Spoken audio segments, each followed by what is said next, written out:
உங்களோட சுமையை உங்ககிட்ட கொடுத்துட்டோம், காங்கிரஸ் என்ற சுமையை உங்ககிட்ட கொடுத்துட்டோம், வச்சிங்க நல்லா. அந்த காங்கிரஸ் சுமையை கொடுத்த உடனே நீங்கள் என்ன பண்ணியிருக்கணும், ஸ்வீட்டெல்லாம் சுகர் இல்லாத ஸ்வீட்லாம் வச்சுட்டு சர்வ் பண்ணுறதுக்காக ரெடி பண்ணிட்டு இருந்த காங்கிரஸ் பெருந்தலைமையில் இருக்கும்போது ஒவ்வொரு தரையும் எங்கள் தமிழ்நாட்டு முதல்வர் வந்து பிரதமரை சந்திக்கும் போது காங்கிரஸோட எதிர்க்கட்சி தலைவர்கள் வந்து சந்தித்து வர வழக்கம் நட்பு ரீதியாக. ஆனால் காங்கிரஸ் பெரும் தலைவர்கள் யாருமே சந்திக்காமல் வந்திருக்கீங்க.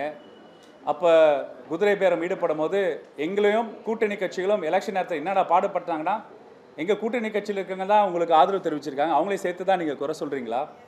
அப்போ ஒரு முதல்வராக நீங்கள் வந்து எதிர்பார்ப்போட காத்திருக்கும் தமிழ்நாட்டு மக்களுக்கு நீங்கள் பண்ணும் நடவடிக்கைகளும் நீங்கள் பண்ண போகிற விஷயத்தையும், ஏன்னா ஒரு முதல்வர் மக்கள் சந்திப்பப்போ பல்வேறு திட்டங்களை அறிவிப்பாங்க, அதுதான் தமிழ்நாட்டோட வழக்கம். அது தமிழ்நாட்டு முதல்வர் ஒவ்வொரு பெரும் திட்டத்திலையும் பெரும் கூட்டத்திலையும் அந்தந்த மாவட்டத்துக்கு போகும்போது அந்த மாவட்டத்துக்கான திட்டங்களை அறிவிப்பாங்க.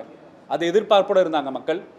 நீங்கள் என்ன பண்ணிட்டீங்க, அதே ஒரு ரசிகர் மனப்பான்மை மக்களை இன்னும் ரசிகத்தன்மையோடு நீங்கள் வந்து சொன்னது தான் இன்றைக்கி மிச்சமாக இருந்தது. பொறுத்திருந்து பார்ப்போம்.